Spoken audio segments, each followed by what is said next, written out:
காவேரி எல்லா நகையும் கொண்டு வந்து கொடுக்குறாங்க. யமுனாவை போட்டுக்க சொல்கிறாங்க. அவங்களும் போட்டுக்கிறாங்க. போட்டுட்டு வெளியே வராங்க. நிவின் அப்படியே கோவமாக உட்காந்துட்டு இருக்காரு. அப்படியே பார்க்குறாங்க யமுனா.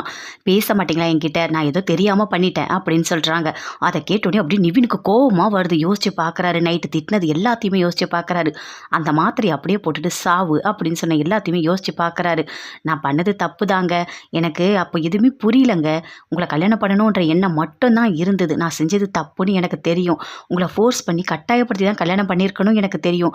ஆனால் என்னால் முடியலங்க, உங்களை கல்யாணம் பண்ணணும்னு தோணுச்சு அப்படின்னு சொல்லிட்டு யமுனா எல்லாத்தையுமே சொல்லிட்டு இருக்காங்க. சரி வா பக்கத்தில் வந்து உட்காரு அப்படின்னு சொல்லிட்டு நிவின் சொல்கிறாரு. அப்படியே பக்கத்தில் வந்து உட்காடுறாங்க. அவ்வளோ சந்தோஷப்படுறாங்க. இங்கே பாரு, காலப்போக்கில் மனசு எல்லாத்தையுமே ஏற்றுக்கும் அப்படின்னு சொல்கிறாரு. இல்லை எனக்கு இந்த ஒரு நம்பிக்கையே போதும் அப்படின்னு சொல்லிட்டு யமுனா சொல்கிறாங்க. நல்லா தெரிஞ்சுக்கோ, என்னோட குணம் எப்போ எப்படி மாறும்னு எனக்கே தெரியாது. ஏன் கூட நீ சந்தோஷமாக வாழலான்னு மட்டும் நினச்சிடாத அப்படின்னு சொல்கிறாரு. இல்லைங்க, நீங்கள் தாலி கட்டியிருக்கீங்க, அந்த ஒரு நம்பிக்கையே எனக்கு போதும் அப்படின்னு சொல்லிட்டு யமுனா சொல்கிறாங்க. சரி சீக்கிரம் போய் கிளம்புன்னு சொல்கிறாரு. அங்கேருந்து போகிறாங்க. உள்ளே போன உடனே அப்படியே பயங்கரமாக ஃபீல் பண்ணுறாங்க. காவிரியோட அம்மா அழறாங்க. எனக்கு நேரம் ஆக ஆக பயமாக இருக்குடி, கஷ்டமாக இருக்குடி அப்படின்னு சொல்கிறாங்க.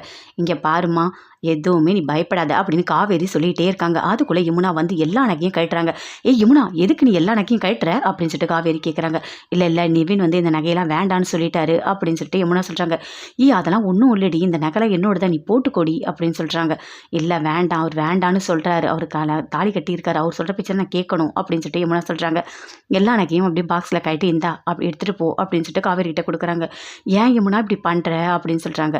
இல்லை பரவாயில்லை அப்படின்னு சொல்லிட்டு இருக்காங்க. இங்கே பாரு காவேரி, உன்னோட நகை தானே, நீ எடுத்துகிட்டு போ, பார்த்துக்கலாம், நாங்கள் எங்களால் முடிஞ்சதை நாங்கள் பண்ணுறோம் அப்படின்னு சொல்லிட்டு காவேரியோட அம்மா சொல்கிறாங்க. யமுனா அப்படியே ஃபீல் பண்ணிகிட்டே இருக்கா. உடனே சரி கிளம்பலாம் அப்படின்னு சொல்கிறாங்க. அப்போ பயங்கரமாக அப்படியே ஃபீல் பண்ணுறாங்க காவேரியோட அம்மா. அங்கே பாருடி, அங்கே வந்து கொஞ்சம் அவர் கூட குறைய ஏதாவது பேசினா கூட அட்ஜஸ்ட் பண்ணி போ, சரியா? எடுத்தன் கவுத்தன் எதுவுமே பண்ணிடாத, இது உன்னோட வாழ்க்கை, இந்த வாழ்க்கையை நீ தான் தேர்ந்தெடுத்திருக்க, புரியுதா? அதனால் பார்த்து நடந்துக்கும், உன் வாழ்க்கையை நீ தான் காப்பாற்றிக்கணும் அப்படின்னு சொல்கிறாங்க. அவங்க அக்கா கங்காவும் சொல்கிறாங்க. இங்கே பாருமுனா, நீ புரிஞ்சு நடந்துக்கோ, நீ பார்த்துக்கோ அப்படின்னு சொல்கிறாங்க. சரிக்கா அப்படின்னு சொல்லிட்டு எல்லாருமே வெளியே வராங்க. அதுக்குள்ளே குமரன் வராரு. வந்தவொடனே கொஞ்சம் பணத்தை கொடுக்குறாரு. என்னங்க கொஞ்சமாக பணம் கொடுக்குறீங்க அப்படின்னு சொல்லிட்டு கங்கா கேட்குறாங்க. இல்லை நேற்று தான் கடை வாடகை கொடுத்தேன் அப்படின்னு சொல்கிறாரு. இங்கே பாருங்க, காவேரி கொடுத்த நகை கூட வேணான்னு சொல்லிட்டா யமுனா, இப்போ பணமும் கொடுத்து அனுப்புனா எப்படிங்க அப்படின்னு சொல்கிறாங்க. ஏன் யமுனா அப்படி பண்ணுறா, அந்த நகையை போட்டு போகலாம்ல அப்படின்னு சொல்லிட்டு குமரன் சொல்கிறாரு. அப்படியே உள்ளே போகிறாரு. எல்லாருமே சேர்ந்து கிளம்புறாங்க. காவேரி வீட்டுக்கு போகிறாங்க. போனோடனே பயங்கரமாக ஃபீல் பண்ணுறாங்க. அப்போ விஜய் கேட்குறாரு, என்ன ஆச்சு அப்படின்னு சொல்லிட்டு. இல்லை நகையெல்லாம் வேண்டான்னு சொல்லிட்டு யமுனா கொடுத்து அனுப்பிட்டா அப்படின்னு சொல்கிறாங்க. ஏன் இல்லை நிவின் எதையுமே போட்டு வரக்கூடாதுன்னு சொல்லிட்டாரு அப்படின்னு சொல்லிட்டு காவேரி சொல்கிறாங்க. அதை கேட்டோடனே பயங்கரமாக அப்படியே ஃபீல் பண்ணுறாரு. அப்படியே பக்கத்தில் உட்காந்துட்டு ரொம்ப ஃபீல் பண்ணுறாங்க. எனக்கு ரொம்ப கஷ்டமாக இருக்குது அப்படின்னு சொல்லிட்டு அப்படியே வந்து கிட்ட வராரு விஜய். இங்கே பாரு, இப்போ கல்யாணம் கட்டாயப்படுத்தி நிவினுக்கு நம்ம பண்ணி வச்சுருக்கோம். அதனால் வர பிரச்சனை எல்லாத்தையுமே நம்ம ஃபேஸ் பண்ணி தான் ஆகணும். அவரோட கோவம் நம்ம பக்கம் தான் திரும்பும் அப்படின்னு சொல்லிட்டு விஜய் சொல்கிறாரு. அப்படியே வந்து தோளில் அப்படியே சாச்சிக்கிறாரு. பயங்கரமாக அப்படியே காவேரி அழறாங்க. அப்படியே ஆறுதல் சொல்கிறாரு. அப்படியே விஜய் பயங்கர சந்தோஷமாக இருக்காரு. காவேரி தோளில் சாஞ்சிட்டா அப்படின்னு சொல்லிட்டு அங்கேருந்து வெளியே வராங்க. எல்லாருமே சேர்ந்து கிளம்புறாங்க. கிளம்பும் போது இங்கே பாருங்கள், என் பொண்ணு தெரியாமல் இப்படி பண்ணிட்டா, நீங்கள் தான் என் பொண்ணை பார்த்துக்கணும் அப்படின்னு சொல்லிட்டு காவேரியோட அம்மா சொல்கிறாங்க. நிவின் அப்படியே அமைதியாக இருக்காரு. எங்கே போகிறீங்க அப்படின்னு சொல்லிட்டு கேட்குறாங்க. கொடைக்கானலா? இல்லை கொடைக்கானலாம் நாங்கள் போகலை, இங்கே இருக்க வீட்டுக்கு தான் போகிறோம் அப்படின்னு சொல்லிட்டு நிவின் சொல்கிறாரு. ஓ அப்படியா, சரி நாங்களும் உங்கள் கூட வரட்டுமா அப்படின்னு சொல்லிட்டு எல்லாருமே சொல்கிறாங்க. அங்கே வந்து விஜய் காவேரி 2 பேருமே வந்து நிற்கிறாங்க.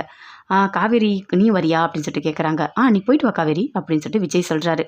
எல்லாருமே சேர்ந்து போகிறாங்க.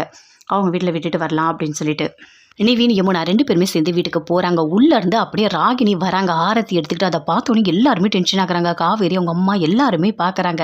ஆரத்தி நான் எடுக்கட்டுமா அப்படின்னு சொல்கிறாங்க. அங்கே பசுபதியும் இருக்காரு. அதை பார்த்தோன்னே அப்படியே கோவமாக வருது காவேரிக்கு. எல்லாருக்குமே என்ன பண்ணுறதுனே தெரியல. அதுக்குள்ளே நிவினோட அம்மா வராங்க. வந்து ஆரத்தி எடுக்கிறியா, இவளுக்கு இவ என் பிள்ளைய கட்டாயப்படுத்தி கல்யாணம் பண்ணிட்டு வந்திருக்கா, இவளுக்கு ஆரத்தி கேட்குதா அப்படின்னு சொல்லிட்டு அந்த ஆரத்தி தட்டை அப்படியே தட்டி விடுறாங்க. கீழே விழுது.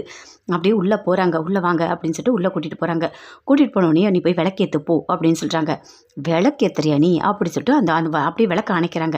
இங்கே பாரு, இங்கே நீ நிம்மதியாக இருக்கலாம்னு மட்டும் நினச்சிடாது. என் பிள்ளைய கஷ்டப்படுத்தி தான் நீ கல்யாணம் பண்ண, உன்னை நான் நிம்மதியாக வாழ விட்டுருவேனா? உனக்கு எவ்வளோ தைரியம் தான் என்னோட சாமி ரூபில் வந்து நீ விளக்கேற்றுவ அப்படி சொல்லிட்டு நிவினோட அம்மா பயங்கரமாக திட்டுறாங்க யமுனாவை. எல்லாருமே பார்க்குறாங்க. பார்த்துட்டு யமுனாவோட அம்மா அழறாங்க. பாட்டி எல்லாருமே அழறாங்க. ஐயோ இவ இங்கே நிம்மதியாக இருக்கவே மாட்டா போல இருக்குது, பயங்கரமாக இருக்கே, அதுவும் இந்த ராகினி பசுபதி இங்கெல்லாம் எல்லாருமே இருக்காங்களே அப்படின்னு சொல்லிட்டு பயங்கரமாக டென்ஷன் ஆகுறாங்க. நிவினை கூப்பிட்டு சொல்கிறாங்க, இங்கே பாருங்கள், தயவு செய்து உங்களை நம்பி தான் நாங்கள் விட்டுட்டு போகிறோம். நீங்கள் யமுனாவை பார்த்துக்கங்க, அந்த நம்பிக்கையோடு தான் நாங்கள் போகிறோம் அப்படின்னு சொல்லிட்டு எல்லாருமே அங்கேருந்து போகிறாங்க. அப்படியே பயங்கரமாக யமுனா அப்படியே பார்க்குறாங்க, அப்படியே அழறாங்க. யமுனாவோட அம்மா எல்லாருமே அழறாங்க. இங்கே அவள் நிம்மதியாக இருக்கவே மாட்டா அப்படின்னு சொல்லிட்டு பயங்கர